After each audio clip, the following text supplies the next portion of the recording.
Welcome. You're watching Closing Trades here on ET Now. I'm Harsh Saita, and very quickly, let's look at what markets are up to. And when we look at the intraday graph on the Nifty 50 index, you'll see exactly what I'm talking about. We're languishing at the day's low or just off the day's lows. Clearly pressure creeping in and very, very rapidly creeping in as the day has gone by, at least over the last half hour or so. In terms of the advanced decline on the Nifty, it's shifted quite sharply. Just about 20 advances to 30 declines that we're seeing. Asian Paints, TCS, Sun Pharma, HUL, Maruti, Tech Mahindra, Wipro, Eicher Motors, and Tata Consumer. 9 stocks on the Nifty 50 are trading over 1.5% lower. That's where all of the pressure is likely coming from. In terms of the gainers, there's a firm tilt towards power. There's a firm tilt towards metals. There's also some participation from private banks. And Axis Bank, for example, is up 2.5%. NTPC up 3%. Tata Steel up over 3% in trade. ONGC up 2%. Ultratech Cement up nearly 2%. Hindalco also up 1.5% plus. So it's a wide-ranging market, if I can call it that, in terms of the contributions. You look at Reliance Industries, HDFC Bank, both of those are contributing a positive 90 points to the index today alone. What we're also seeing is an Axis Bank and a Bharti Airtel. Both of them are also contributing well. TCS, of course, Asian Paints are just some of the big laggards in terms of point contributors on the index today. So broadly, that's the tilt with regard to contributions. Let's talk about sectors. The Nifty Metal is up 2.5% or nearly 2.5%. The PSU banking index is up 1.9%. But at the same time, the IT index is down 1.3% with TCS firmly lower. So you're seeing pressure there. Let's also pull up in Infosys, because Infosys also is one of those counters where you might see action coming in tomorrow. So 1.5% lower on the IT index, nearly 1% lower for Infosys.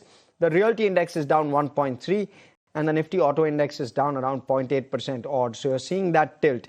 In terms of stocks which have made news, Red Tape is down 5%, and Endurance Tech is down 2%. Thirumalai Chemicals is down 1.5%. Swiggy is one of the other culprits, down 1.5% in trade. Realtel, despite that order loss, is up 3% in trade post the clarification. NLC is up 2.5%. Paytm is up over 2%. IOB on the back of numbers is up over 2%. Bank of Maharashtra is up over 1%. We had a conversation with management as well. We'll probably quickly get you a bite of that at some point on this show. So broadly, that's the tilt.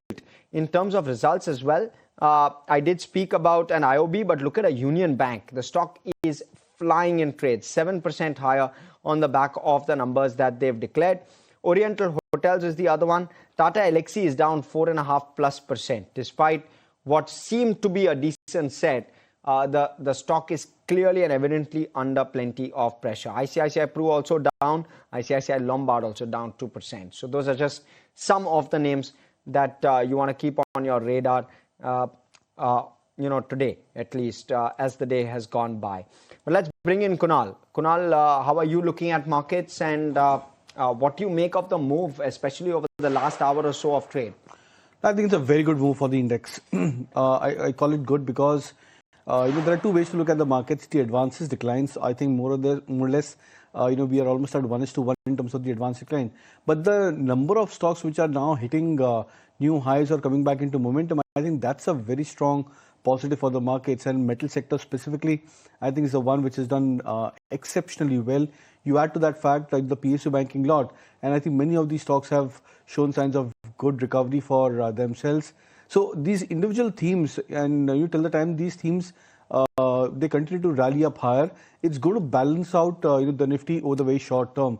The most I would say sad aspect about the market so far is the fact that many of the large cap names which have been falling over the last few weeks, those large cap stocks are still into a pain point for the markets. Today, for example, you've seen HDFC Bank down almost 1.5%. Reliance, I think more or less it was flat. L&T, which was up in the first half of the market today, I think has succumbed to some sort of a selling pressure. So that's the only concern for the markets, that the large cap, the heavyweight names, which were bleeding over the last, maybe a week or so, these are the stocks where the markets are still expecting that the correction would continue. But then on the other hand, there are other set of themes and sectors which are emerging quite well. So that's why I'm saying that it's a good market, because it's trying to balance out the kind of pain which the large cap stocks are showing. Okay, so that's the take coming in from Kunal, but the large caps under some serious pressure. Before I go back to Kunal on some of those names, we have Mithali here with all of the stocks that she has on her radar, including the likes of a Grow. Mithali, talk to us about that list of stocks you have. Right, so we see that Grow has released their Q3 earnings, and based on the earnings, we see that the PAT has been raised from 471 crores to now 547 crore rupees at a good jump, and revenue has increased from 1019 crores to 1216 crores. Well, margins are being seen flat, but if you see, the stock is trading in green as of now.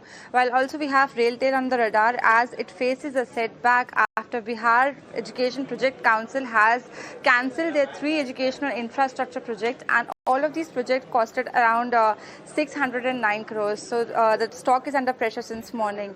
Also, let's have a look at red tape. So stock has been under deep pressure after the company clarified the media report stating that there was supposed to be a stake sale from the promoters, but the clarification came in and they say that there has been no plans as to whatsoever about the stake sale.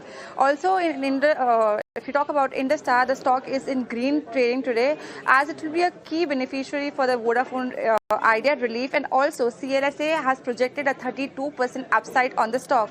Lastly, let's talk about Tata Elxsi. Company released their Q3 earnings, and they were not that great, and the stock has been trading in red since morning. The Q3 profit was declined by 30% on a quarterly basis, while revenue was up nearly 4%. So these are some stocks to watch for. Okay, thank you so much for that, Mithali. Kunal, some of the larger cap names under evident amounts of pressure. How should one look at the moves today, and any names that you would nibble on to, or any opportunities you're seeing within that basket? So none of the large cap stocks are the ones which are bleeding, because Harsh, this is a different kind of a market. It's a completely two-faced market. On one hand, you have large cap stocks, and we've been discussing the names ITC, Trent, Reliance, HDFC Bank, etc. These are the stocks which have been bleeding over the last 1 week or so. They continue to be into an underperforming spree. But then the other spectrum is the sectors which I mentioned, metals, etc., where the momentum is on the higher side. So I would not want to venture into the stocks which have been falling down just because these stocks have fallen down, and then it maybe comes back at an attractive price territory. I think it makes a lot of sense to concentrate the trading capital into the stocks which are flying on high momentum. I think that's where a short-term trade should focus upon. So that's why I would believe that let these stocks take some more time for themselves to consolidate, complete their phase of correction, and then try and make a comeback. On the way up, it's always better to try and buy these stocks rather than on the way down. Okay, better to buy them on the way up than the way down. But HDFC Bank, Kunal, that's been one stock which you've been bullish about. What should a holder do? You've been bullish at 960, you've been bullish at 970 and 980 as well. Talk to us about what a holder at this point at 930 should do. Should he be patient? Should he add on to his position? Should he liquidate? How do you expect, or how do you suggest he plays this? No, so that's what exactly I was saying, Harsh, that it makes sense to just hold on to the stocks which you already have. No need to buy fresh into the stocks which have been already falling. For example, we've also been bullish on IndusInd Bank, Axis Bank, etc. And look at how these stocks have performed over the last couple of days, not just today. And that tells you that the markets are concentrating on fresh set of large cap names, even on the private sector banking stocks, in terms of a breakout. So in terms of pure timing, I think it always makes sense to try and wait for the latters, the like of HDFC Bank, for example, to try and form a bottom. Whether it forms a bottom at 930, 925, that's very difficult to anticipate. But then on the way up, when these stocks confirm a breakout yet again, say back to 950 levels, that's a point where I would believe that traders could look at maybe an adding towards the holdings on HDFC Bank. As of now, just hold on to the stocks what you've already purchased. Okay, hold on to those positions for the moment is what Kunal's take is. Kunal, your picks for this afternoon? So two buy calls. Dalmia Bharat is something which is now coming back into a strong bottom formation mode. The stock over the last 1 month trying to go into a double test of a previous bottom as well as a bullish RSI divergence. So that's an interesting chart. 20 to 50 is a target which I would suggest on Dalmia Bharat. Stop us at 2140. And from the PSU banking name, a sector which I've been very bullish on, PNB is something which comes back into a breakout. The stock heading towards a breakout about that 130 mark. So on the higher side, I would look at 135 as a near-term target for PNB. Stop us at 124. Okay, so that's the take. What we'll do, viewers, is slip into a very short break. We'll continue conversation on the other side. We've got a couple of special conversations lined up for you over the next half hour. Stay with us here on ET Now.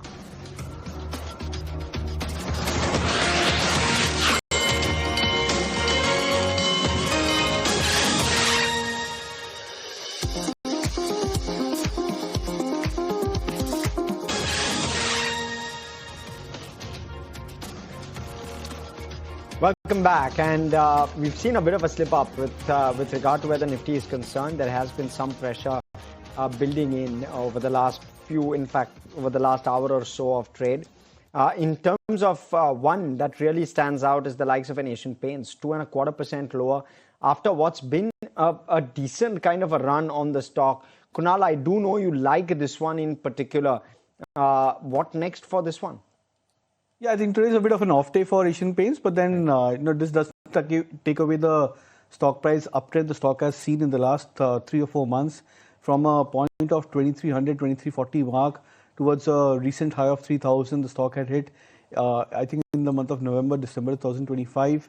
And from there, the stock is going through a time-wise correction. So this could actually be a good opportunity for traders who are looking at a dip to try and add more positions over here. I sense is that 2750, 2700 is a strong base for Asian Paints, and the closer you are towards that kind of a support, the better the risk reward. Okay, let's now throw focus on what the budget is going to entail for individual sectors, and let's start with the hot favorite, that's autos. We've got Rajat Mahajan, partner and automotive sector leader from Deloitte India, joining in on the show right now. Rajat, hi, great to have you today on ET Now. I want to first talk about, the compensation cess and dealer liquidity. With the withdrawal of the compensation cess as of last year in September, which is now effectively blocked input tax credit for many dealers, given the current GST framework, Rajat, which does not permit refunds on this accumulated credit, tell me what specific bridge financing or policy relief could the government introduce to prevent these inventory carrying costs from crippling dealer working capital? Thank you for having me. I think it's a compensation cess is one of the problems, but there are a lot of other problems within the industry right now that the sector is looking for support. Okay, one area is to provide a relief in terms of credits of any nature that can be provided to the dealers in the short term, and the other areas are, as I had mentioned, there are several other inputs that can be provided to the sector. So just as an example, right? So one of the things that we've been talking about is on,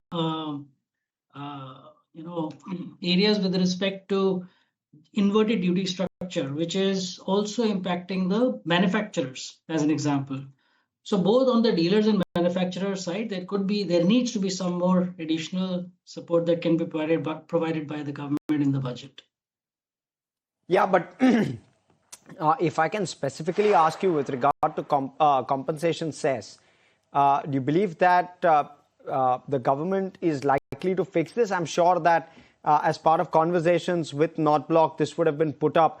How large of a problem is it? Quantify it for us, and whether there is a likelihood of this getting fixed in the budget. So honestly speaking, I think there are many other problems that the government is dealing with right now. We do not foresee this to be one of the top priorities for the government to fix at this point in time. Because the strategic levers, if you look at the budget right now, the focus will be on how can we make India a more export-oriented economy? How can we bring more innovation and R&D into India and from India?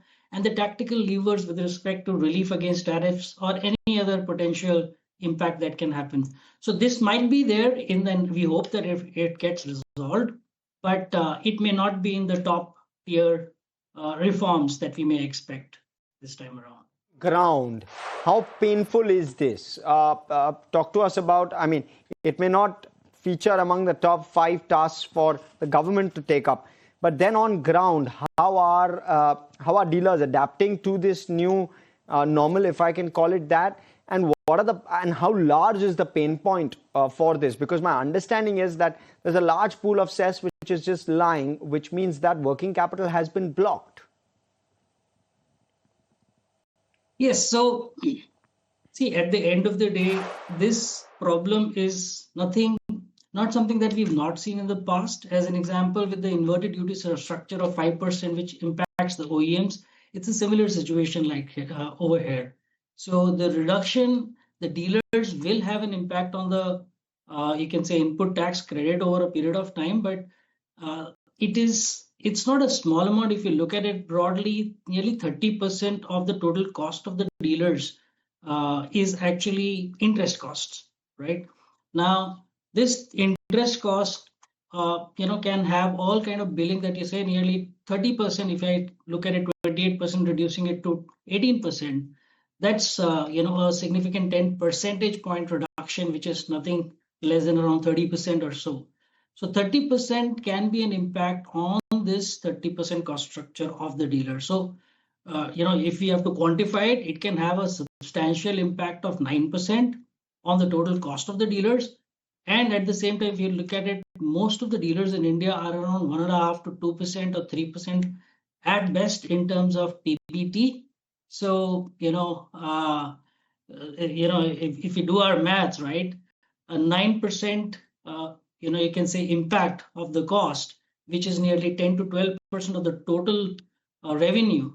So it will impact nearly 0.9% of the top line, which could be nearly 30 to 40% of the profit of the dealer. So it is substantial, it is material, but it's just been a few months. Let's see what the government says out here.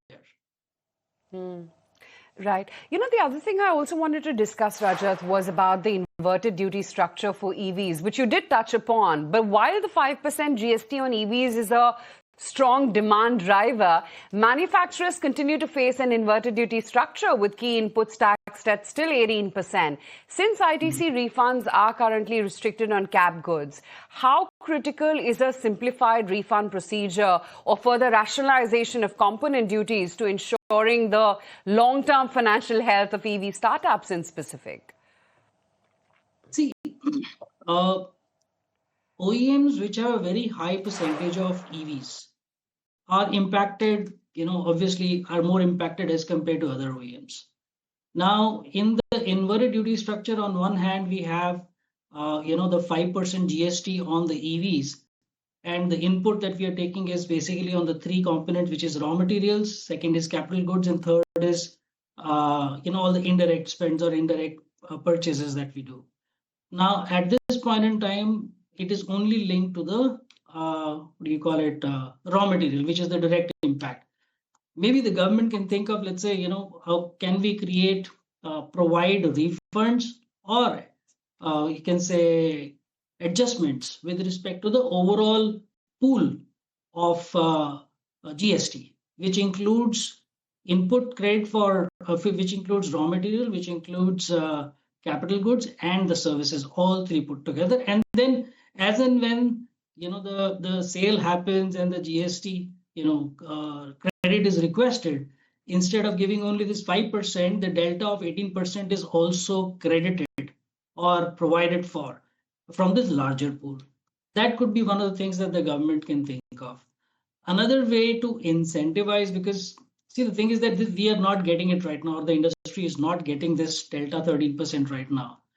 Maybe it can also be thought of linking it with any kind of an investment or you can say innovations that they're doing, or increasing the R&D expenditure to provide for this in a long term. So I think there could be many measures that the government can adopt, but yes, this inverted duty structure still remains, and we hope to see some reforms towards this in this budget.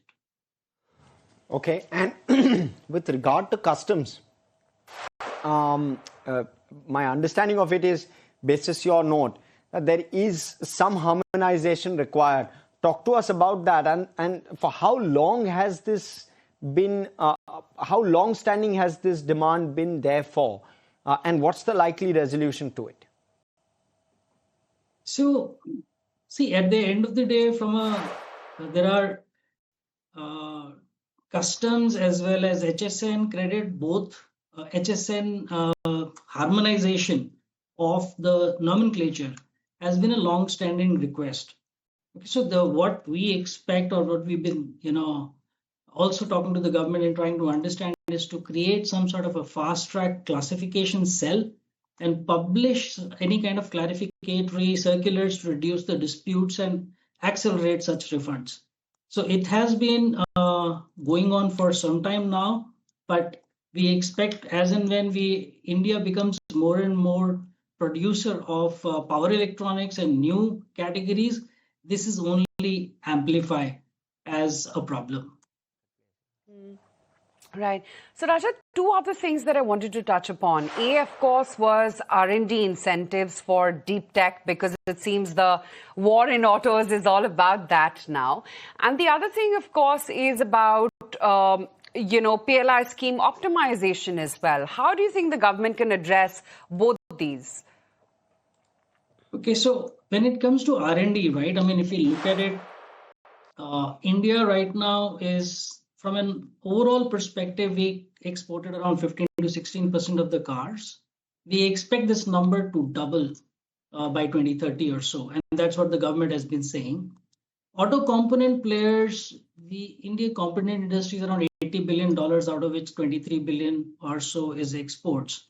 So this also, from an absolute value perspective, may double. So, to make all of these things happen, for us to compete at a global level, it is important that the government provides enough incentives on the R&D investments, right?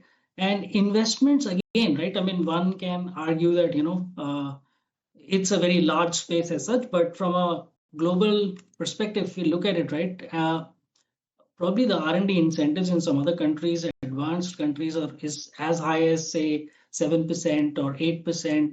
On an average, in all the leading exporters, it might be 3 to 5%. We are slightly behind it.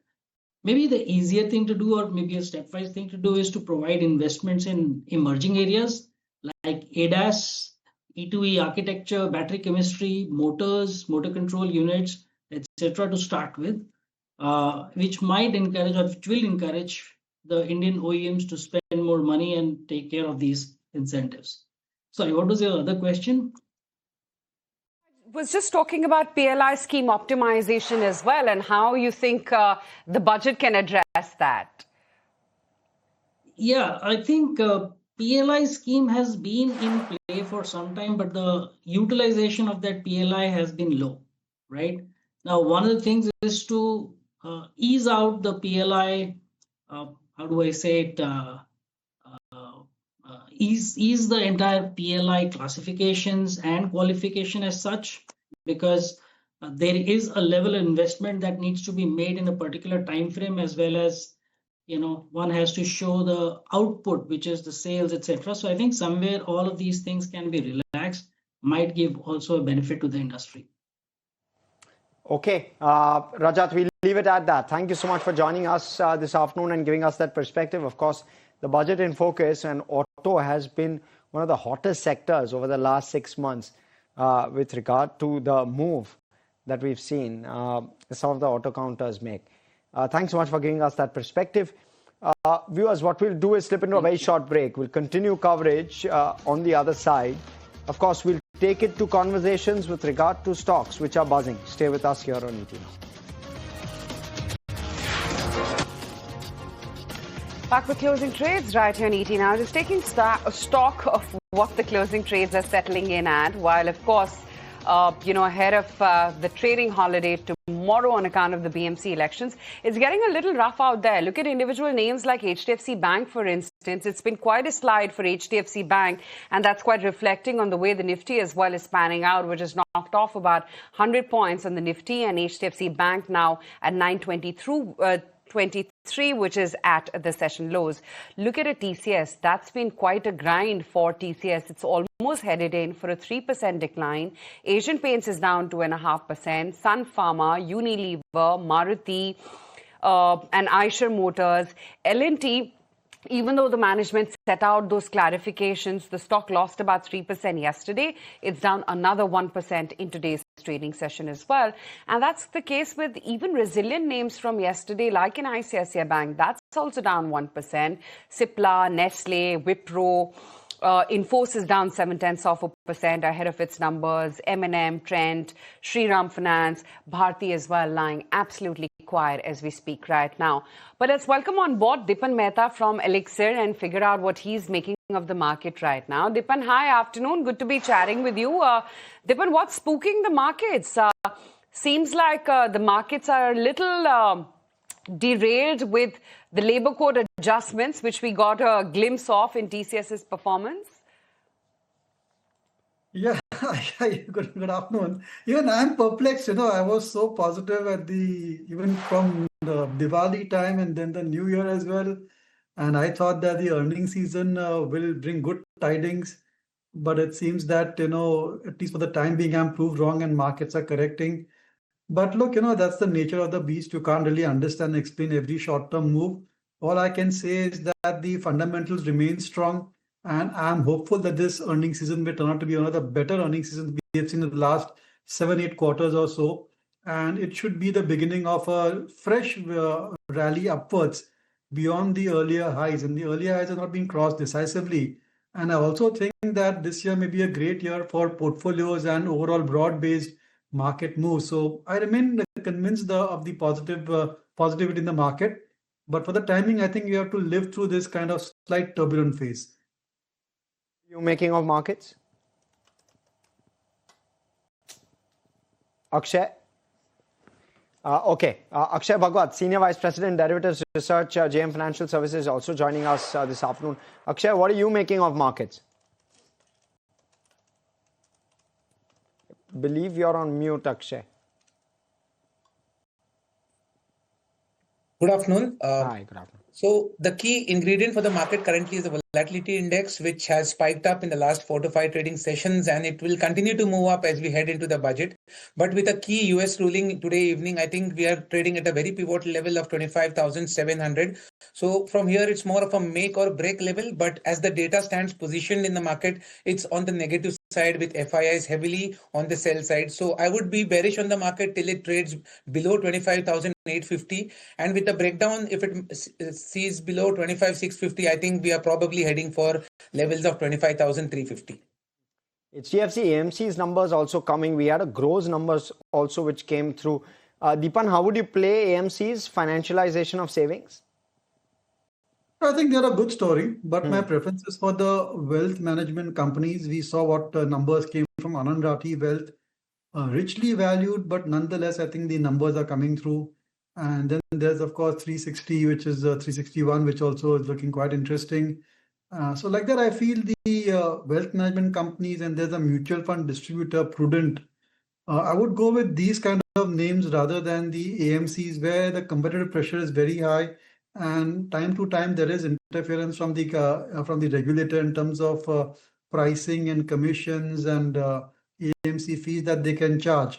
So I would prefer to go with someone which has got a far more flexibility in their business model and in a way which are kind of diversified. So they're not totally focused just on equity.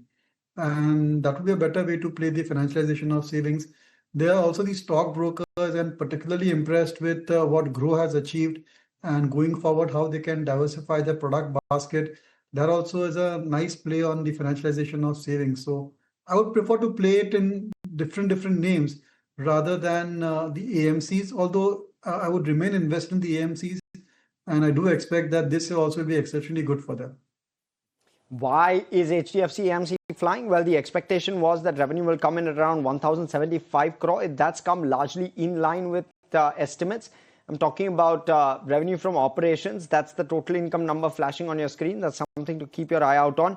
But you look at profit after tax, it was expected around 700 725 odd crore. It's come in at 770 crore. That's where the beat has come from. So operational efficiency playing out very, very evidently on those numbers. And as a result of that, stock perked up 3% in trade. What we'll do is dip into a very short break. Thereafter, we'll take a technical view with regard to HDFC AMC. The kind of move on the stock is decent. On the other side of this break. Stay with us.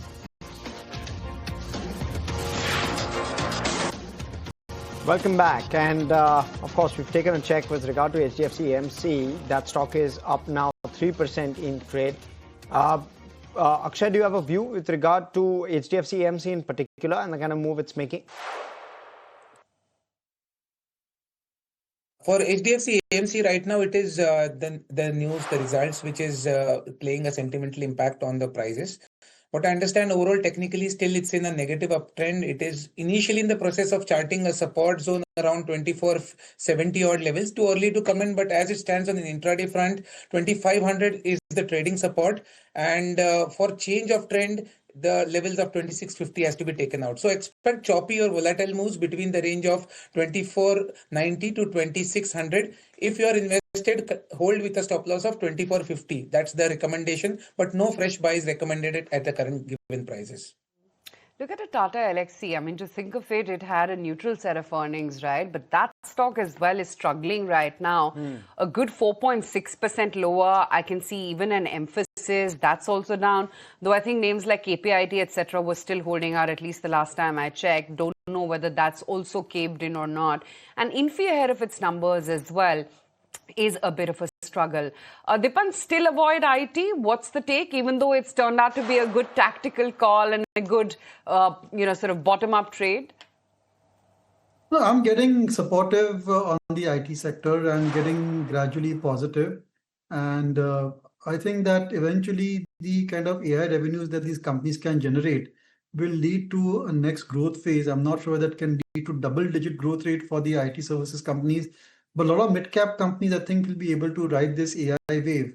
Already in Tata Elxsi's numbers, we have seen that the vehicle side, the automotive vertical, there these SDVs, that is basically vehicles which drive by themselves, those projects have restarted, and that has been a good growth driver for the company. So I'm getting incrementally positive for IT services companies, and they have been laggards for the last almost 1.5 years or so. Valuations are reasonable. People are invested in it. So in a way, there could be some short positions also. And eventually base effect also will come into play. So I'm positive on IT services. I would like to be overweight within that sector. Of course, one has to go stock by stock. But I think if you want to play safe, then the large cap IT companies are pretty all right. Now take the case of TCS. I think 6% is coming from AI. And they're having 16% type of Q-on-Q growth rate over there. When that number goes to 15-20%, it could be a big, decent growth driver for even a large company like TCS. So I remain hopeful. Okay. Let's in fact also look at what Infosys is likely to come with in terms of numbers. Here's the poll with regard to Infosys. Shishika, with that poll on what the street is expecting. So Infosys is coming out with its Q3 results soon, and here's what the streets are expecting. They're expecting revenue, EBIT, as well as EBIT margins in fact to remain flat this quarter due to seasonality. And some of the key expectations this quarter are that EBIT margins are set to improve, aided by Project Maximus as well as currency tailwinds, flat but and not substantially, however. And revenue may be seen down due to fewer billing days and no prior mega wins. Furthermore, we can expect a material quarter-on-quarter jump in large deal TCV given the mega deal win announcement in October of 2025. And here's what the investors should keep track of going ahead. The CY 2026 tech outlook. Furthermore, they can track pricing pressure and competition in large deals, followed by client willingness for margin dilutive transformative programs, as well as pace of enterprise AI adoption and pricing impact. Another thing to keep track of is incremental benefits coming from Project Maximus. Now, going ahead, we can expect a flat yet robust quarter from Infosys. And they've also given a guidance last quarter. They revised their full year revenue guidance to 2 to 3% in CC terms from prior guidance of 1 to 3%, right? And they also mentioned their full year EBIT margin guidance unchanged at 20 to 22%. Back to you. Okay, that's with regard to Infi. Deepan, what are you penciling in where Infi is concerned? I think the numbers are predictable, and the more important is the number which is a contribution of AI projects and how they are strategizing for this very major tectonic shift taking place within the industry. So I think it's all about commentary, and my view on software services is a bit of a long-term play. Even if 2026 is not that great and still you have stagnant revenues, at some point of time, a tipping point will come later this year, early next year, when growth rates will certainly improve because of this AI wave. And that's, I think, what I'm basically playing for. Dipan, curious to know, where do you think there could be, meaningful earnings recovery in this quarter? Any sectors or specific individual companies or conglomerates? No, actually, it could be across the board, I think. If you look at the entire spectrum, apart from the exporters, which are, focused largely on US market, across the board, industry should do well. I think we've had a great, festive season. The wedding season also has started in true earnest. So a lot of the big ticket items should do well. Auto should do well. Pharma, IT services, if not this quarter, 2-3 quarters down the line, should do well. They benefit from a very steep correction or depreciation of the rupee as well. Cement also is in revival phase. Metal should do very well because of higher prices. I mean, Vedanta, Hindustan Copper, NMDC, Nalco, all of these should report excellent numbers according to me. So I really don't find any particular sector where there are problems, there are earnings challenges. And broadly, it seems that numbers should look good. I think banks also, whatever we know from the pre-quarter releases, those also have all been pretty decent. NBFCs, you saw Bajaj Finance, what they reported in terms of business done in the December quarter. That was good. So I'm not able to really find out where the earnings growth will disappoint. Look, markets can go anywhere, but I keep my eye on the earnings. And eventually, if the earnings start to pick up, then somewhere the money will come in, if not domestic, then even from overseas, and the market will start to look up. Okay. Deepan, you'll also have Reliance's numbers, and we've seen a bit of a pullback with regard to the Reliance stock. Some cautiousness with regard to how retail will likely play out. Also, the understanding is ARPUs will continue to inch higher. I'm trying to understand anything that you're being mindful about with regard to Reliance's numbers. What are those key parameters that you would be careful about, Q3 in particular? See, from my perspective, Reliance is not about earnings. It's about whether it's becoming a holding company or not. And more, it seems that it's becoming like a holding company. And if they do the IPO for Jio, which is what I think the indications are, they will follow it up with retail as well. So then you're going to have, holding company discount coming into for these businesses. So I would just, wait and watch, be a bit cautious on Reliance. The oil to chemical business, I mean, we all understood it. It's cyclical, it's great, it generates cash flow, but whether you can pay a higher multiple for it. What really excites investors in Reliance, of course, is Reliance Retail and Jio. But then, you cannot directly buy those companies. And it doesn't seem the management wanting to split Reliance Industries so that shareholders get free shares of Jio and Reliance Retail, which is the right way to do it. According to me, it unlocks maximum shareholder value. So these are the things that I think investors are facing or trying to collect in their mind when it comes to strategizing for Reliance.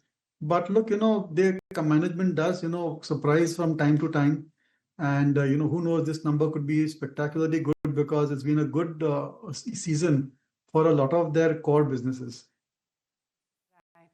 Okay, that's that on Reliance, the big one. The numbers, of course, are going to be on Friday, much post-market hours. But Dipan, great to have you on the show as always. Thanks for your time. Okay, on that note, let's take a very quick break. Come right back. We'll continue tracking markets on the other side.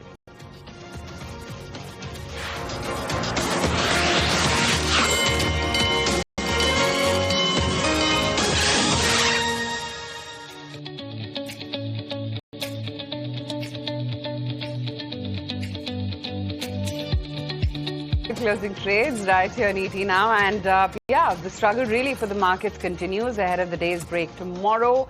You've still got the Nifty, which is lower by about 59 odd points. A little bit of an attempt. We were down about 100 points just a short while back, but let's see where this actually ends. Well, of course, metals as the trade is turning out well. You've got a Tata Steel, which is holding a solid 4% in the green, no less. Look at some of the other commodity plays. Look at an ONGC and the kind of strength that that stock has actually showcased for the last two trading sessions. Today also higher by 2%. There's, of course, BEL, which has really been a leadership name in that sense. And Coal India also, for the last two trading sessions, today also holding higher by about almost 1% as we speak. But let me welcome on board Anand Tandon too, independent analyst. Anand, hi, afternoon. What's the takeaway so far from the IT earnings, Anand? Seems like they've got impacted, A, because of the international business not picking up as much, and the labor code adjustment as well on their balance sheets. Right. The labor code adjustment, of course, perhaps could be argued that it's an adjustment which will not impact too much going forward unless they are not able to pass on the incremental increase. However, on the demand side, it remains very clumsy even today. There is no great improvement in outlook. Something which I had mentioned 6 months back, because at that time companies had said second half will be better. And as always, that just means you're kicking the ball down the road. There is no second half which is better, and it is unlikely that the first half of the next year will be better as well. So I think the situation for the IT continues to remain bleak. And from that, in that context, if domestic hiring continues to remain bleak, despite the increase in hiring from the dedicated centers of global majors, you would find that impact moving into the domestic demand situation for consumer durables and the like. Right. Anand, pockets of opportunity. Would you call this market as a market which is presenting opportunities? That's point number one. And what would those pockets be? Well, it is still somewhat overpriced. Most of the change, the market really hasn't fallen too much at the top line level. If you look at the index, it's still pretty much right up there, and the valuations haven't corrected much either. It is in the broader market that you are seeing some of the pain, but you have to keep in mind that also the broader market has seen a fantastic rally in the year preceding. So, it is just perhaps to some extent correcting for that. Even today, with very slow or fragile growth that we are witnessing in the economy, the markets continue to trend about 22 times or 20 times, depending on what earnings you're looking at. And therefore, it is not as if, despite the sideways movement, it has become very cheap. Now, that said, obviously, you have to keep looking at rotational movements. And I would argue that perhaps the place that one should be looking at now is a sector which has not done anything great over the last few years, which has been largely the capital goods kind of side, not necessarily only power, but industrials and so on. Okay. Let me come to you, Akshay. With regard to Tata Steel, the move today. Okay. We believe we've lost that line with Akshay. But Kunal, if I can come to you with regard to that move on Tata Steel, 3.5%+. It's a very strong move. But what next with regard to a Tata Steel? Yeah, it's a very powerful move for the stock, and I think Tata Steel has been one of the few stocks which was due for a breakout as such. We were discussing about metal stocks some time back also. I mentioned Tata Steel to be one of the prime candidates in terms of a continuation breakout. I believe that this could be a starting point of potentially maybe a multi-week, multi-month uptrend for Tata Steel. And after today's move, the stock has crossed the previous major highs of 188, 89 thereabouts for the stock price on the short term as well as on the medium term charts. The volumes are pretty much on the higher side today. So that should probably indicate that investor participation has managed to rise back again for Tata Steel. And, I would believe that this could probably be an indication. We may look at a potential break of even 200. So what may happen is that, there could be a phase where, say, for the next couple of days, the stock may see some bit of consolidation at the 190 zone. But then the second round of a price rally for the stock should take the stock above the 200 mark. So bullish on Tata Steel. And for someone who's looking at a swing trade, say for the potential another 2 to 3 weeks at least, I think 200 to 205 could be a near-term target for Tata Steel. In fact, not just Tata Steel, look what what's happening within the entire metal sector. Look at a Vedanta, for instance, and how that stock itself has shaped up, not just month to date, but in the previous month as well. In fact, Snehi is here to give us some insight on Nuvama's latest note on Vedanta and what they have to say. Snehi? Well, yes, so all the eyes are on Vedanta today, and that stock has been doing really well, not only today, like you mentioned, but a fresh all-time high coming in on Vedanta today, and a big uptick coming in today. The reason behind this is a note coming in from Nuvama, wherein they're bullish on the stock. They've maintained their buy rating, but the target price has been hiked to 806 rupees from 686 earlier. So the hike is also quite meaningful, and they've retained Vedanta as their top pick as well. Along with this, they've also increased their FY27-28 EBITDA by 17% and 8% respectively to factor in the higher commodity prices going ahead.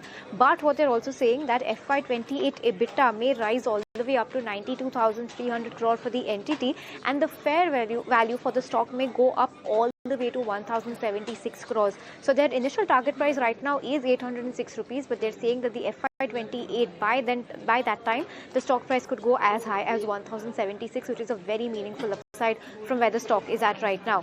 They also believe that Vedanta is in the final leg of receiving all the statutory approvals and clearances that it needs for its demerger into 5 separate entities, and this will also unlock value for the company. Strong commodity prices, cost reduction and growth and volume growth are key positives for the company.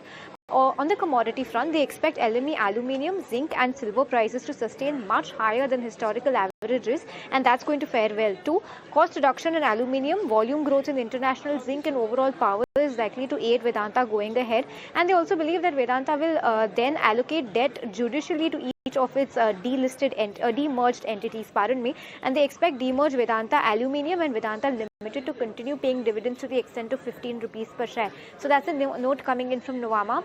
Maintain their buy call on Vedanta, but hike the target price significantly. Thank you for that, Snehi. Anand, if I can come to you with regard to Vedanta in particular, huge value unlock in process, and we can see that on the stock chart as well. You believe there's still more value to go, and if so, how much? Don't want to speculate on how far the prices, etc., can go, but the reality is that so long as the metal prices continue to remain firm, Vedanta is obviously a beneficiary of that. How much of that translates into earnings is a different story, and how much of it the shareholders will get is part of the corporate governance of Vedanta. But overall, I think as everybody has commented, metals is in a sweet spot. You are actually getting fairly sharp price movements there, and that will obviously translate into earnings at least for the near future. Okay. On charts, Kunal? I think it's in a different tangent altogether because, Vedanta was a stock which was struggling to break 500, maybe I think till the entire part of 2024 and good part of 2025. But the last 2 or 3 months has been a different perspective altogether for Vedanta. The stock has not just broken past about the 500 mark, but it's cruised past about those levels and now in line of trying to test even the 700 mark. So this has been a completely different chart altogether over the last 3-4 months for Vedanta, specifically with the breakout of the 500 mark for the stock price, and it's apparently acted as more like a leader for the entire metal pack as such. So looks very attractive on the charts. Now, of course, after this 30% to 40% kind of a move in the last 3 or 4 months, it's bound to be that the stock would come into an overbought territory and can go into a minor correction as such. But the long-term charts become very attractive with such kind of move for stock prices, and I think that's the case for Vedanta. Okay, that's what's happening within the metals universe. But I mean, not just metals. Look at some of the PSUs. Look at an ONGC. Look at an Oil India, NTPC. These are also names which are holding out very smartly. And Kunal, I recall in the morning itself, you were talking about the strength in ONGC, Oil India, right? Does it look sustainable? It does. In fact, this is a very strong, I would say, a starting move for the sector, because you've seen names like ONGC, Oil India, etc., NTPC, Coal India. I think many of these stocks are coming back into big breakout modes for themselves. The best part is that these stocks have gone through 4 or 5 quarters of price consolidation. And, by that, I mean a range of, say, a broad 10% to 15% for these stocks.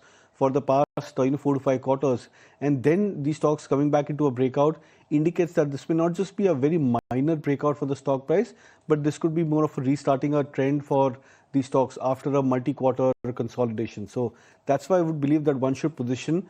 These stocks have a tendency of going into a couple of days, maybe 1 week of price rally and then taking a pause for another couple of weeks. So you'll have to be a bit cautious with respect to timing these stocks at the peak of momentum. But if you can try and maybe accumulate the stocks on minor corrections in this kind of a rising trend, I think that will be a good strategy for short-term returns. Let's switch focus to realty, and within that realty pack, Ajmera Realty has achieved the highest ever 9-month pre-sales number of 1431 crore. Now, in terms of the full year guidance, it was 1600 crore, so they're very close to that. They've done extremely well, Q1, Q2, Q3, and in fact Q3 has been very strong because at the end of Q2, that number stood at around 825 crore. So now this 600 crore uptake with regard to pre-sales in Q3 takes them to another orbit in terms of the way in which pre-sales have played out. So that's point number one.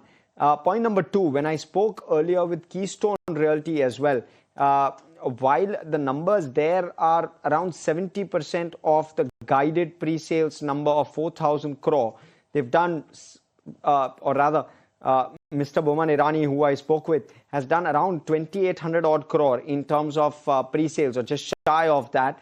But he was extremely confident of actually doing 4,000 crore of pre-sales, 4,000 crore plus, in fact, he called it in my conversation with him. So extremely strong numbers coming in from the real estate pack.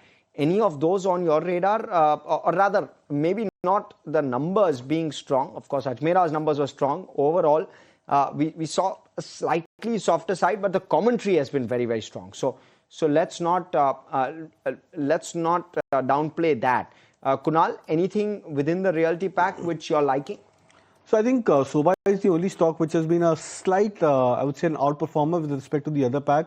But there's been a huge underperformance, or maybe selling, in the likes of DLF, Godrej Properties, etc. And that's dampened the entire real estate sector, because when you look at this on a YTD performance, also Nifty Realty Index was not one of the better performing indices. In fact, we saw the Nifty Realty Index going into a correction, coming back towards I think a 6-month or a 7-month low, breaking levels of 875, 880, which was a key support for the sector on the short-term charts.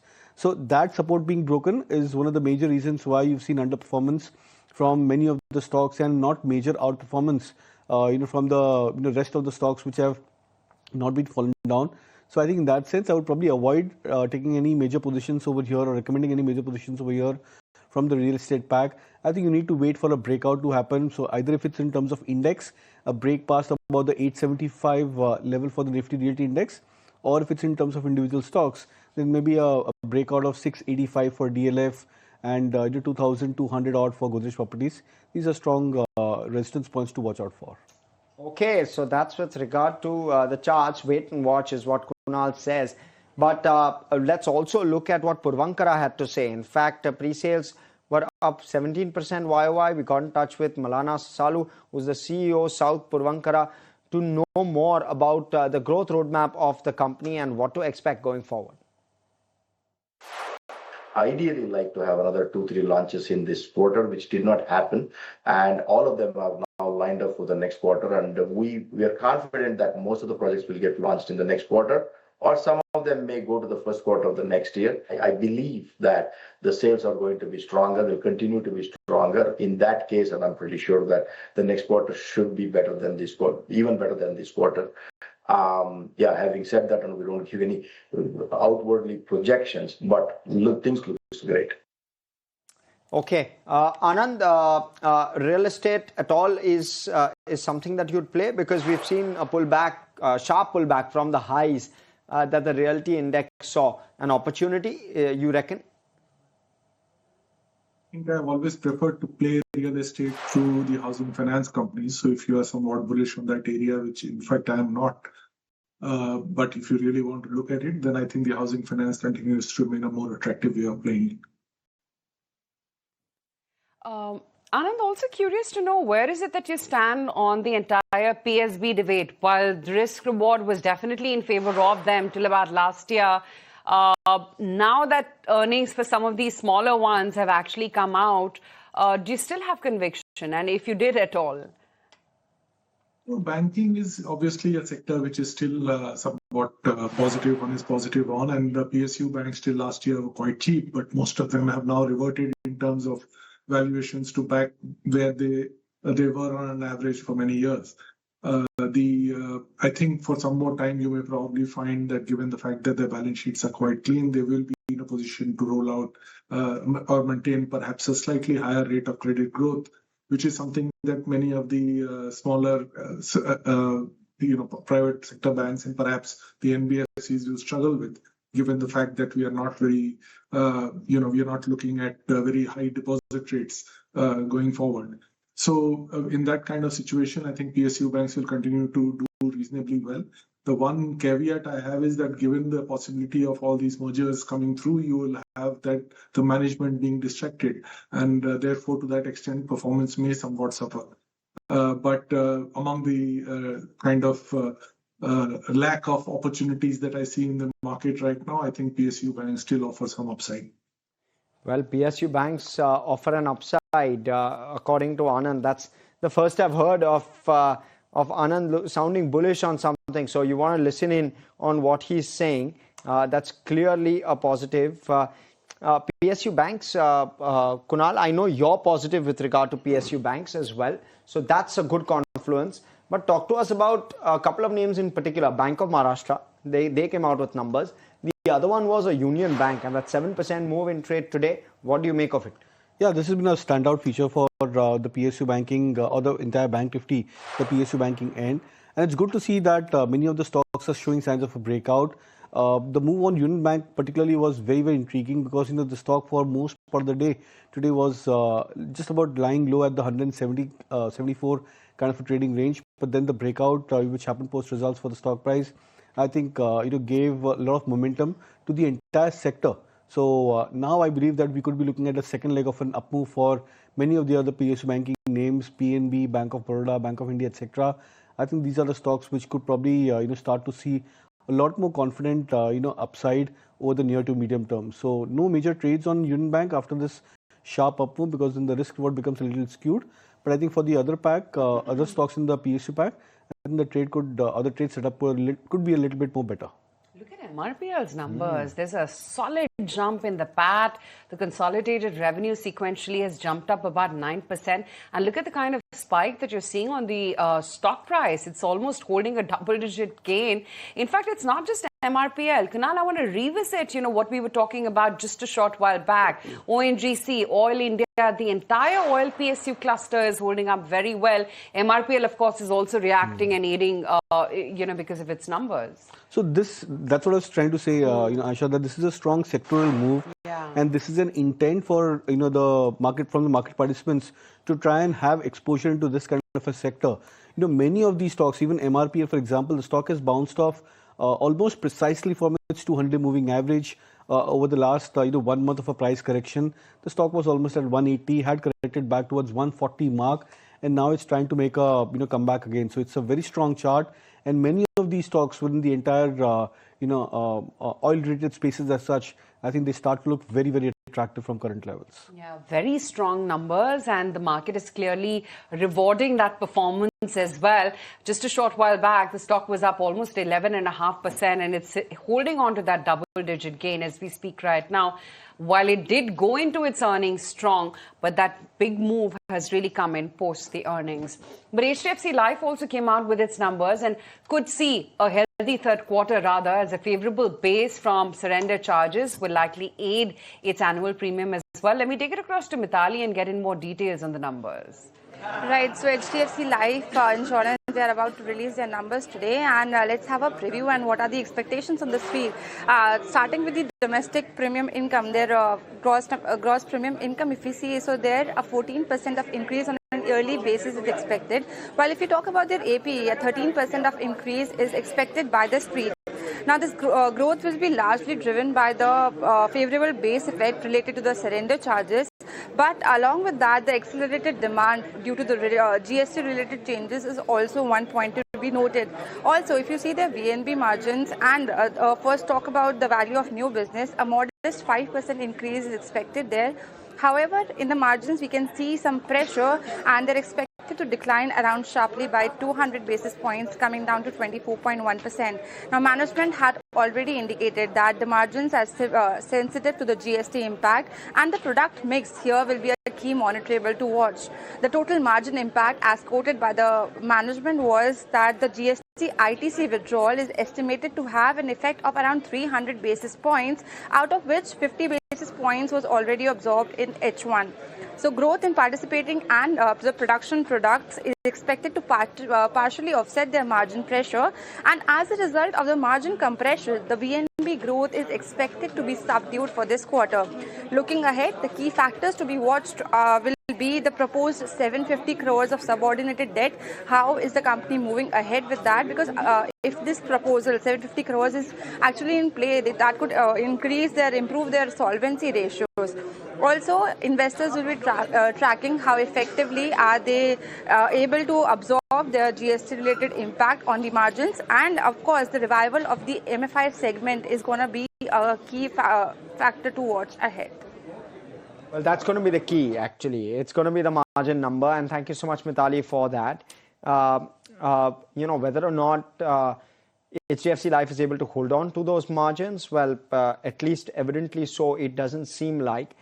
Anand, what's your take with regard to life insurance? The growth has been sharp, but can the margin knock be offset by the kind of growth that some of these companies are showing, or will that be too tough? Don't worry too much about the numbers. This is one of the rare places where there is a long runway still. You are looking at a large number of policies sold in India, but even now, most of the life insurance policies continue to be based on ULIPs and not so much on protection. More importantly, the sizes are still quite small. So I think, you can pretty much take a portfolio of the top 3 insurance companies and hold on to them. And I think you will see a significant appreciation over the next 5-10 years. We're just looking at MRPL's margins as well. It's a solid 11% that they've clocked in, and that's a significantly higher number than what they clocked in the previous quarter. And, it's really an across-the-board beat, which is why you're seeing that kind of a jump up come in on the stock price. Having said that, Anand, just wanted to understand what is it that we could hear from the budget that perhaps could cheer up the markets, if at all? Well, the only thing that will cheer up the market right now is a cut in capital gains tax, but I don't think that's happening. In fact, if at all, I wouldn't be surprised if you find that the government does something to increase the tax rate somewhere. At the end of the day, they are having trouble in increasing the revenue that is coming through after the waivers that have been announced in the GST and the cut in taxes that happened last year. So I don't expect any positive from there. Frankly, the budget from a tax perspective is not going to be able to offer much. The government has already increased the tax on the usual suspects like tobacco and so on. So I think there is not that much arsenal left to be able to tweak around. The rest of it will be signaling. Okay, not much arsenal left. Anand, how should one look at MRPL's numbers? Because it seems like refining margins have been very strong this time around. As a result, based on your opinion, which would be the other companies which could likely declare such strong numbers? Because the kind of move that we've seen on the stock price as a result of those numbers, which are indeed very strong, is one way. So I'm trying to get a sense as to what was the street penciling in versus we're getting something robustly stronger, right? Who are the other beneficiaries likely to be? Well, obviously, if refining margins have been strong, almost all the refiners should benefit. The challenge, however, is that this is history. The crude prices are going up, and from the way the geopolitics seems to be, playing out, it is somewhat surprising because, of course, the likelihood is that Venezuela, for example, will actually put in another 3 million barrels a day of production into the market. And there is already a surplus of a similar amount in the market. And yet we see that the oil prices are moving up. So clearly the market is factoring in something in terms of a demand shock or a supply shock where there is some reduction somewhere else which compensates for the potential increase in the supply. Either which way, if the oil prices were to sustain and their upward rally as we see right now, you will have an issue with most of the companies which are into that business, especially the refining companies, because you will not be able to actually increase prices too much given where we are in the economic cycle. So net, you are looking at a situation where the explorers are the one, the crude oil producers are the ones who are likely to benefit, which is of the likes of ONGC and IOC. But there again, there is a cap because the government will quickly put in a supernormal profit tax on this, which is possibly one of the ways that they can bridge their fiscal targets. And therefore, I would expect that this will be a sector which will go to sleep if the oil prices were to move on. Okay, look at the weakness in an HDFC Bank and an ICICI Bank. In fact, if nothing, ICICI Bank has weakened a little bit further. It's now down pretty much at the session lows, about 1.5% lower. And HDFC Bank, of course, has been a struggle, even though the stock has lifted a tad bit from the session lows, but still going into close weak as we speak right now. Tata Elxsi, Mphasis, TCS, these are the names which have seen maximum amount of selling. In fact, TCS is closing in with a solid 2.5% of a cut. Mphasis is going down with a 3% loss, and Tata Elxsi as well, wherein you've seen a 5% crack come in.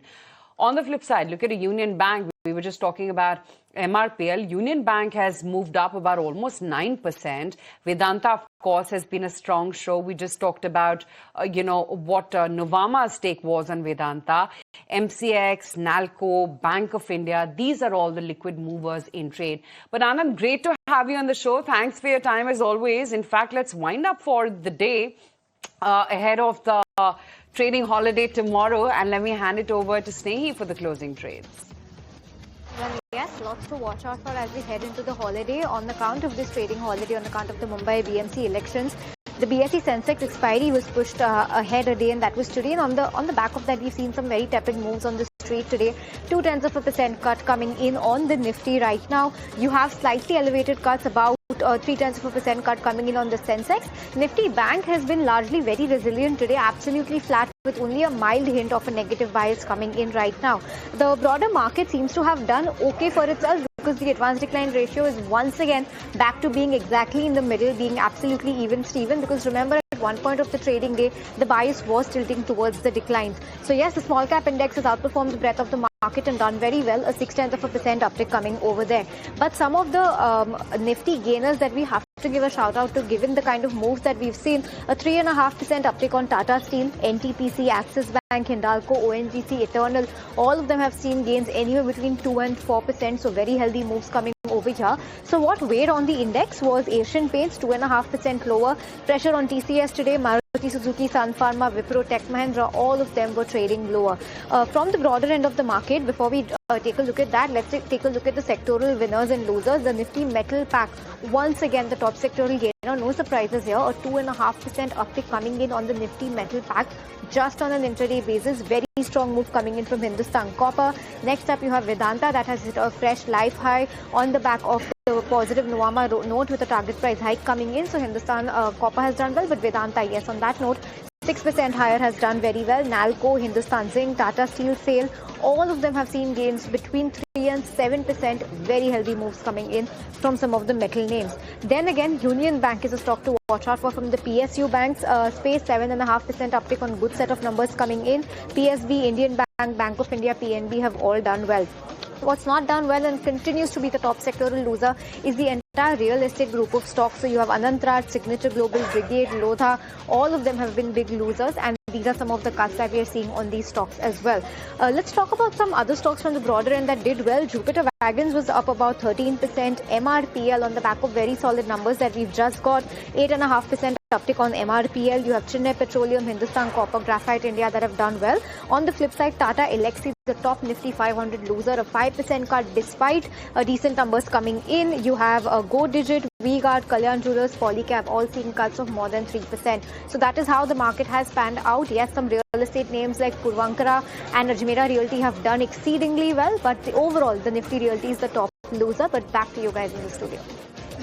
Thank you for that roundup, Snehi.